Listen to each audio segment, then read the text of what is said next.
दुसरीकडे दक्षिण मुंबई लोकसभा मतदारसंघातली लढत देखील अत्यंत प्रतिष्ठेची होणार आहे। शिवसेना उद्धव बाळासाहेब ठाकरे गटाकडनं अरविंद सावंत यांना पुन्हा उमेदवारी मिळणार हे निश्चित आहे, तर भाजपकडनं विधानसभा अध्यक्ष राहुल नार्वेकरांना मैदानात उतरवलं जाण्याची शक्यता आहे। भाजपकडनं राहुल नार्वेकरांचं नाव जवळपास निश्चित झाल्याची माहिती मिळतेय, त्यामुळे दोन कोकणी चेहऱ्यांमध्ये आता थेट लढत होण्याची शक्यता आहे। ठाकरे गट आणि भाजपकडनं मराठी आणि कोकणी मतं स्वतःकडे खेचण्याचा प्रयत्न देखील आता सुरू झालेला आहे।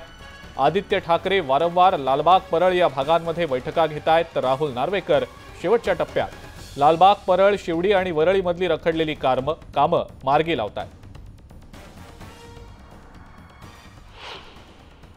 मी दावेदारी असणार असं बोललो नाही। ज्या ठिकाणी शिवसेनेचे खासदार आहेत, ज्या ठिकाणी शिवसेनेनं निवडणूक लढलेली आहे, त्या ठिकाणी माझं मत आहे की शिवसेनेचा दावा असला पाहिजे आणि तो दावा आमचा आहे। पण हे देखील मी वाक्य बोललो की याच्यावर सगळे अधिकार आम्ही राज्याचे मुख्यमंत्री आणि शिवसेनेचे मुख्य नेते आदरणीय एकनाथ शिंदे साहेबांना दिलेले आहेत।